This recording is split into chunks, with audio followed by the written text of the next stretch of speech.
ये जो आरोप के छींटे बीजेपी पर आ रहे हैं, तो बीजेपी का क्या कहना है? सुप्रीम कोर्ट में मामला जरूर पेंडिंग है, लेकिन कहा यह जा रहा है कि साजिश बीजेपी की है। चोपड़ा जी। हाँ तिवारी जी, ये उनका अधिकार है कि कानूनी लड़ाई वो लड़े, लेकिन भारतीय जनता पार्टी को बीच में ना घसीटे। और जिस प्रकार से उन्होंने सुप्रीम कोर्ट में याचिका लगाई है कि कानून को शिथिल किया जाए, आपको ध्यान होगा कि ये कानून बनाया खुद कांग्रेस ने था। अब उस जाल में खुद फंस रहे हैं तो उस कानून को चुनौती दे रहे हैं। और जिस प्रकार से सुप्रीम कोर्ट ने कहा है कि आपको किसी प्रकार की राहत यहां नहीं मिलने वाली है, आप कानून का पालन करते हुए निचली अदालत में जाइए। अब यदि उनके इतने बड़े बड़े वरिष्ठ वकील, उनको कानून की जानकारी नहीं है कि जब तक निचली कोर्ट से ये याचिकाएं खारिज नहीं होगी आप ऊपर कोर्ट में नहीं जाएंगे। आप पूर्व सीएम है, उसका मतलब ये थोड़ी कि सीधा आपको सुप्रीम कोर्ट सुन लेगा।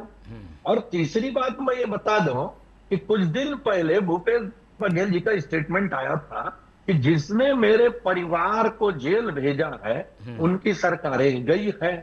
तो भैया आप क्यों फिर इतना डर रहे हैं जेल जाने से कि आप अग्रिम जमानत याचिका लगा रहे हैं?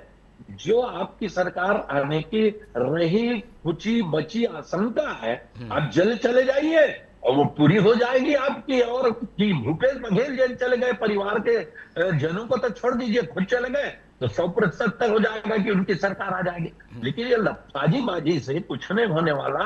आप कानूनी लड़ाई लड़िए, ठीक है, आप कोर्ट जाइए, लेकिन मैं ये दावे से कह सकता हूं कि शराब घोटाला इस प्रदेश में बड़े पैमाने पर हुआ है और इनको सजा होगी जो जो पकड़े जाएंगे। और भूपेश बघेल जी घबराए नहीं, ईडी उनको तब तक नहीं पकड़ेगी जब तक ईडी के पास कोई पुख्ता सबूत नहीं होगा, तब तक ईडी हाथ नहीं लगाने वाली है। वो अपने हाथ जलाने वाली नहीं है। आपके बेटे के विरुद्ध जिस दिन पुख्ता सबूत मिला उसको, ईडी को, उस दिन उसको अंदर किया गया। ना कि पूछताछ कई बार की गई लेकिन सबूत नहीं थे।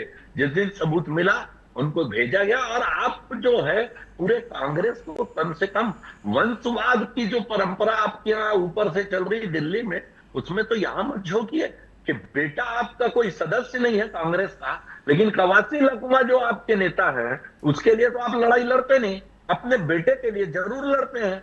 तो आपको पार्टी से ज्यादा प्रिय जो है आपके बेटे हैं, इसलिए उनको बचा रहे हैं। यही कार्रवाई आप कवासी लकमा के लिए क्यों नहीं किए? सुप्रीम कोर्ट क्यों नहीं गए? और जो है देवेंद्र यादव थे उसके लिए क्यों नहीं गए आप?